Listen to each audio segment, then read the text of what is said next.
Yeah, we watched that. Pretty good stuff. Let me mute this music so we can watch this video here. And I'll let the group get a little bit bigger before we start our mount runs.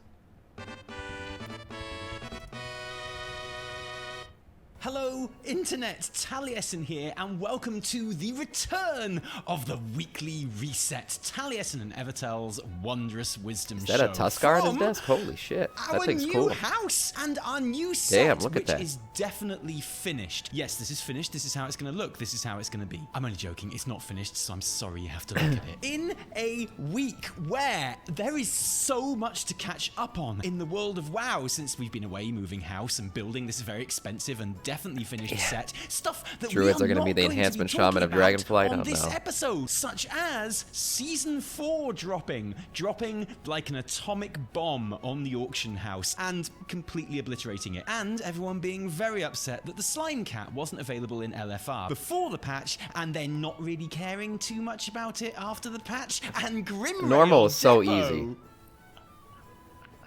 Yeah, now, like I say, we've been away, but I am pretty sure everyone loves Grim Rail. How about Depot. the Firehawk?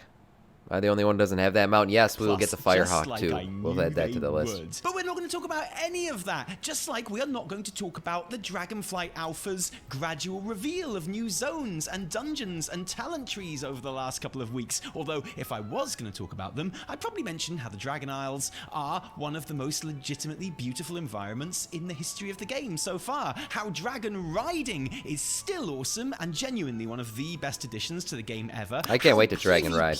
Dragon racing is unbelievably and unexpectedly outrageous fun, and how there needs to be much more of it. How the Bronze Dragonflight quests in Thaldrakan are literal genius, which I'm not going to spoil, even though I really want to. The Anaran Plains dungeon, which is the entirety of the Anaran Plains zone, which means you are dragon riding around from boss to boss. I didn't know that. Which is brilliant. That's awesome. So the whole zone is the dungeon, and you're flying around in the dungeon? About any of that. We're That's not crazy. even going to talk about the absolutely huge data mined story spoilers involving Ysera and another major lore character. And you know how much we love talking about data mined story spoilers, but no, we are not even going to talk about the now confirmed by Steve Danusa himself 3-year time skip between our characters returning from the Shadowlands, so like right now, and the start of Dragonflight, hopefully not 3 years away. A time skip that apparently hasn't been included for any meaningful narrative reason, but rather because the devs thought everyone on Azeroth basically deserved a bit of a break, which is, it's definitely a reason, although really it's the second break most of our characters have had recently after 9.1. We talked about this time skip already. Stop playing for a bit. It also makes those 3 skipped years officially the most peaceful time in World of Warcraft history, which I guess kind of makes Taliesin the most successful ruler in World of Warcraft history. We are not even going to talk about Dragonflight. Taliesin's going to cause problems. It's a guarantee.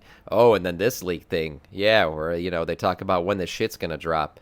October pre-patch, guys. October pre-patch, November release. Look at that. Supposed leaked release date. That's what I've been saying. November. That's what's going to happen. Late October pre-patch and all the carnage that will cause to the timing of the opening raid. As you know, there might not be any Blizz staff on hand to quickly fix the inevitable bugs in said raid when it goes live, because they're too busy being total normies and enjoying the holidays with their loved ones. This leaked release date could be true. It probably is. I think I'll wait for the confirmation, which will definitely be coming soon before I lose too much sleep over that one. We are not talking any of that though, because I want to treat this. I mean, if you're going after the Firehawk, there's another mount of Firelands also. Yes, there are. Back into things, test the new definitely finished set type episode. So today we are discussing just one topic, the most recent and, in my opinion, important update on the Dragonflight Alpha. Our first look this week at Dragonflight Endgame. Because until now, if you asked me if Dragonflight was going to be a good game, then in all honesty, I wouldn't really be able to tell you. I'd be able to say the zones are incredible, and that dragon riding is awesome, and that the leveling quests are good, and that the side quests are plentiful and delightful, and that the talent trees were a mixed bag, but with enough really awesome ones to suggest that the new system can work, and that the dungeons seem good quality, and that there are Tuskars like seriously everywhere everywhere, and that generally there seems like there is a Tuskars whole ton everywhere is of a good thing. love and joy in the expansion in a way that maybe players You know, I have should felt bring was another missing in the tune for last one or Gmod, two. save a lockout. It having really strong Mists of Pandaria vibes, which I think most of us would count as a good thing. I'll be able to say that so far Mist there are was no underrated. big glaring red flags causing controversy like Covenants or Azerite armor, and the fact that the legit biggest shit show of the entire alpha cycle so far has been basically a racial getting nerfed should again be another good sign. Yeah, I people could are give my still own upset by personal that. People are really upset with the Dracthyr, getting their flight speed nerfed. I mean, I'll be honest. I just think they shouldn't have had the full speed to begin with. But once they put it in there, they probably should have just left it. But to give them the full speed, I'm not gonna lie, that's probably one of the coolest racial abilities in the entire game ever. The ability to fly that quickly around the world without even mounting up, it's crazy. But you know, they already gave it to you. So why nerf it? I don't know. They should have just left it, probably. Subjective opinion that the whole alpha so far just has a really good vibe. Had it there's dropped something at about 30%, Dragonflight as an nobody would have said expansion anything. That just makes me really happy in a very simple kind of way. And that out of the 3 I've been involved in, this is easily the best alpha in terms of rollout and feedback and just general quality. I'd be able to tell you quite confidently that so far everything is in place for Dragonflight to be a really good expansion. Although I'd have to shout, because obviously you're all the Let's way down hope. there on Fingers the ground, crossed. and I'm up in the air on my Hopium blimp. Man, Hopium blimps can go so high. That must be because they're so incredibly safe and nothing ever goes wrong with a Hopium blimp. Yeah, I could say that Dragonflight's going to be a really good expansion, but the thing is, no one is going to really know that yet. Because without the end game, we just don't know. Without seeing True. that day-to-day gameplay loop and the End game rewards is gonna that we'll be determine how working good towards the from that expansion loop, is. it's impossible to say whether Dragonflight will be a good expansion or Let's not forget, Warlords of Draenor had a great start. It was the end game that killed WoD. I mean, I loved questing in Warlords of Draenor, going back through, you know, all the Burning Crusade lands, but they're not broken, and it's you go see Nagrand and all that shit, and Blade's Edge and what it used to look like. All that stuff was fun. It was the end game that killed WoD. Or the not, lack thereof. Which is why this week and this first look at endgame world content and reward progression is so very important. Are you nervous? I'm kind of nervous. So, what have we got? What is our day going to look like when we reach Dragonflight Endgame? Well, first of all, obviously, is collecting dragon riding upgrade charts. Well, no, first of all, you're going to tune in to IamSamC stream, right? That's the first thing you're going to do every morning. And then you go get your Dragonflight shit. To level up your flying. We're Yep. assuming that all of these will be in place and available from day 1, meaning that for most players, heading out and collecting them for maximum Dragon Isles traversal will be a #1 priority before anything else, and that would be great, but let's be honest, would it really be a surprise to anyone if Blizzard time-gated the rollout of these things? I'm So sure that, they like, will. in the first phase, only the Waking Shore ones are available, then at some point later, Onaran Plains ones appear too. Blizzard does love the etc. time gate. No, it wouldn't surprise anyone. And yes, it would suck. So until we know otherwise, I am riding high in my Hopium blimp and assuming this is something that we can complete as soon as we get to max level. But don't of worry course. about me though, because even though But I'm of not wearing a course. seatbelt, everyone knows Hopium blimps are famously safe. You can rely on a Hopium blimp to hardly ever erupt into flames of disappointment. So I'm feeling pretty good about that. But after we've upgraded our flying, as far as the continuous day-to-day is concerned, well, we've got world quests, we've got rares and elites, we have hunts, we have events like the Tuskar soup making cookout where players can add fish to a communal soup pot to give themselves a soup buff, and we have Primalist invasions. Now these pop up in each of the 4 main zones and are a way for open world players to gear. Each event can be farmed as much as you like. I wonder if these, what did he call them? World players to gear. These invasions or whatever. I wonder if we're going to be able to group up and then world PvP once we get there. Just cause mass chaos. Because we looked at it, we get the PvP set. There is a world PvP set to be had in Dragonflight. Could we show up to these events and just massacre everything that moves?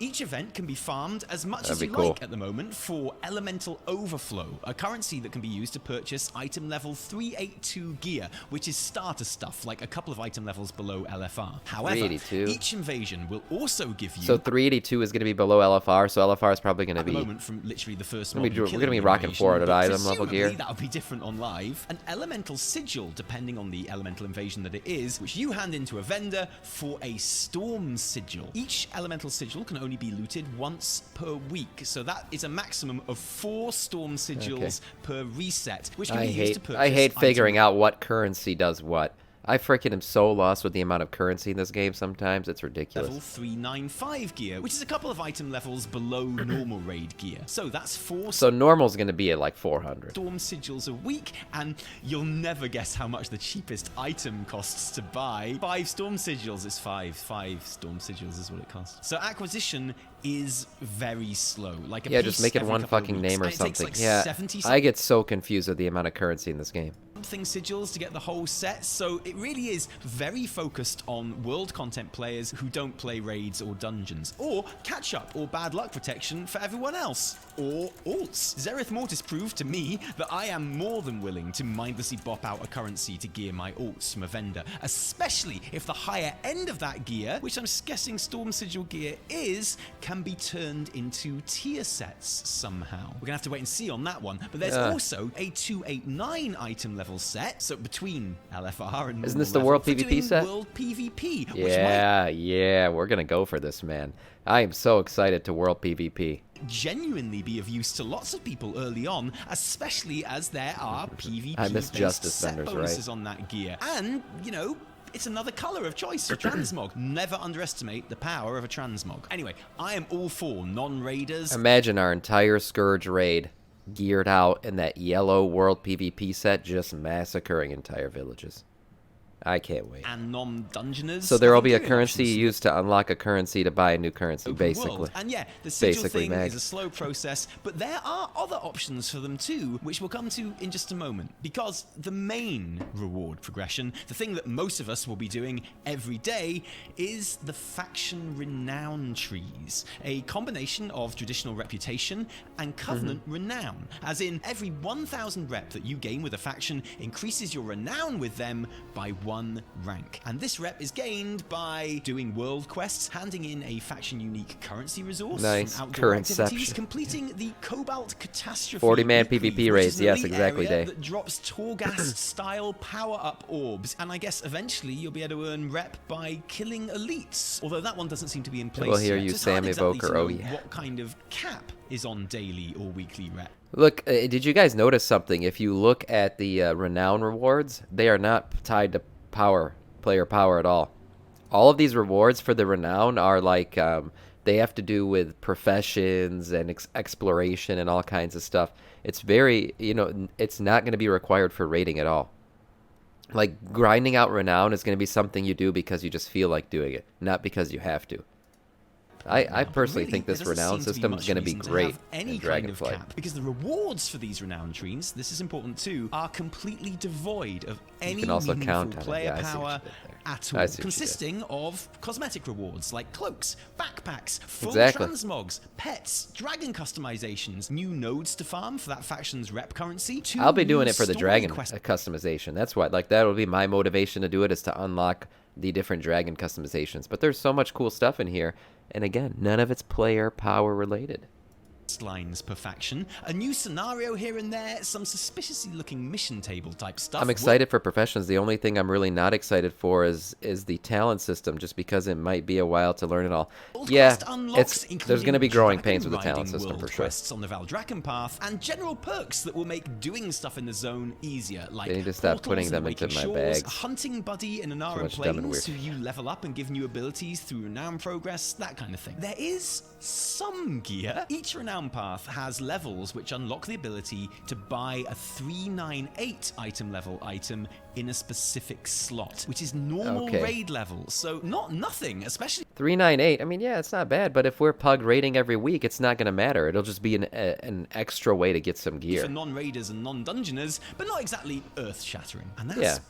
Again, not basically required. it. That's your open world day-to-day reward progression. The reason you do world quests and weeklies and elites and turn-ins, because there's no artifact power or azurite or soul ash equivalent. Love it. Just Love it. these 4 factions and their 30 levels Love of it. rewards each. Rewards which, quite frankly, you have no reason to work towards if you just want to raid or do Mythic Plus or PvP. The only reason to go out and do world content every day at the moment is because, I don't know, you want to, and because you like the idea of unlocking Tuskar hats or gardening tool transmogs or That's Knoll it. backpacks It's not or required. Titan weaponry Fantastic, or beer if you're a man. dragon, or unlocking the honorary Tuskar titles. So, I mean, that's all of us then, surely, because that's got to come with at least a 10% damage buff. His right? obsession And with the Tuskar is just Ian next level. Hazakostas said in our Twitter roundtable with him a few months ago is true, then, like, at least 90% of those rewards are going to be account-wide too, meaning that the only real reason to actually bot renown on alts would be for those 398 gear pieces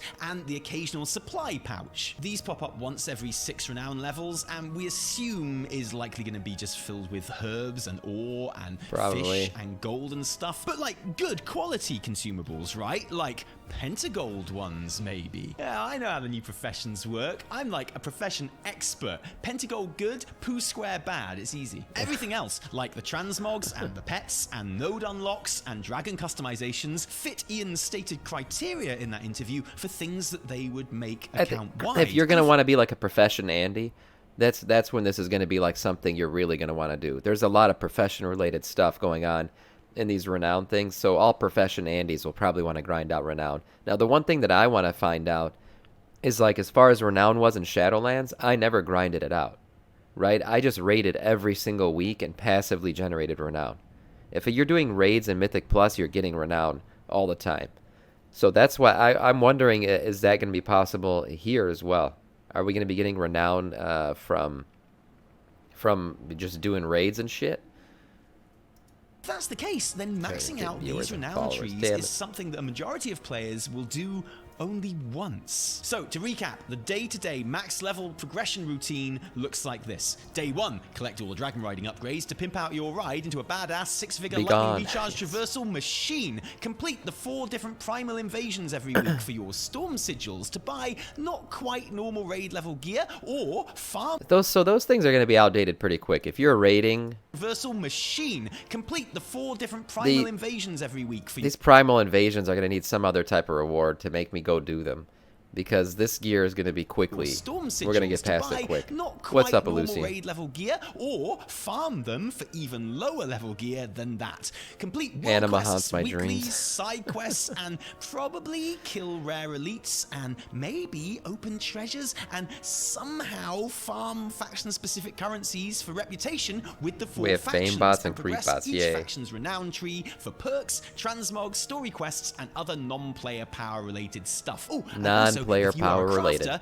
level your crafting in your chosen specialization, completing work orders and other crafts in the hope of one day becoming the go-to person on your specific server for a certain type of hat or whatever. And remember, pentagold good, poo square bad. And as far as progress goes, Sure, if he says so. that's it. And if, like Ooh, I many recognize players, this music. you just play this game to raid or push Mythic Plus, and you look at those renown trees and you think, well, honestly, I don't really care about, or importantly, You don't have to care about it. need That's the best any thing of about that it. Stuff. You don't I have to really care. have anything to progress day Yep. to day, and that might be a really good thing or not, depending on your point of view. I'll be honest here, I don't know if this is enough to keep most players excited about logging into the game day to day, and totally separating that progress from major power rewards is kind of a risk from Blizzard's point of view, and I really It hope is. it's a I mean, risk that pays off. So do I. I mean, they're creating a system that's essentially not required, right? So they're putting all this work into something that some people are just going to opt not to do. Mostly because this is kind of exactly what we asked for. But it is what isn't we it? asked for, exactly. A more relaxed, alt, and casual-friendly progression path that doesn't need to be completed, or else your character Yes. is seriously disadvantaged in group instance content, but something that exists for its own sake, for players to progress at their own pace, for largely cosmetic rewards, is exactly what the player base has been crying out for ever since, well, let's not dick around, ever since everyone got bored of 9.1 and started playing Final Fantasy 14 and realized that except for the actually Final that kind of Fantasy thing can stuff. be really fun and satisfying. And LOL, I agree. more systems, I yeah. want this style of endgame to work and be fun, not just because, you know, I love WoW and I want it to work and be fun, but also because I want to be right. It's very important for me to be right about this, okay? And I'm optimistic it will. I think a more relaxed and optional endgame is certainly helped in this case by the Dragon Isles being an especially beautiful environment that's just nice to exist in, and the I fact can't that wait. dragon riding makes getting I'm done with the around from Shadowlands point to environments. point or quest to quest especially entertaining. Again, everything is in place for Dragonflight endgame world content to be just what many of us say we want. It's up to Blizzard to find a way to mess it up now, to stub out their cigar on the canvas of our hopium blimps and bring us all crashing down to earth again. It's happened before. One of the easiest ways they can do that, of course, is simply to make the opening patch of this expansion too long. And it's sad that cadence is such an important issue here, but it is. If time does matter. 10.1 is only, say, 4 or so months behind the launch of the expansion, then yeah, you'd expect this endgame will keep people entertained, and players will True. love the open and optional nature of it. The And timing of the Dragonflight content a is hit. important. If they pull a Shadowlands and leave us for 8 months without an update, The maw it's was gonna be very a whole effective. different It drained my story. And soul content that just would being have there. been good Yeah. and fun and Oh, well man, remembered the in a aesthetic better of the patch maw got cycle old real becomes quick. bad content that, like, seriously, what were the devs even thinking designing this bad content because it outstays its welcome? I know I always bang on about this, but it is such an important factor in how fun this game is. And here's hoping that this very promising looking endgame is given the best possible chance to shine by not being spread too thin over Yes. too long a period of time. Yes, Oh, and by yes, the way, yes, did I yes. mention PvP dragon racing is disgustingly fun and addictive? PvP dragon racing is outrageously We're gonna do some dragon racing Worst for comes sure. to worst, just go do that every day. You'll be fine. Whole stream Well, dragon What do you racing. think of the house? What do you think of it? Good morning, Do you Ed like Grove. it? This is how it's going to be. It's completely finished. Do you like it? Tell me What about do you it. think of our new sofa? There's a lot of This- work. You know, I don't This is think the we had new any sofa TTS set. I love redeemed this. yesterday. I love this new sofa. I don't- So much Lucia, don't do it. Yeah, welcome to the sofa section at the end of the 50 video. Shades of Grey, the maw, man. yeah. This sofa isn't quite as Should probably relaxing get as the old rolling. Yeah, sofa. let's get no, started. But you do get some Let's head really over to nice Desire natural Lore. light, which shows off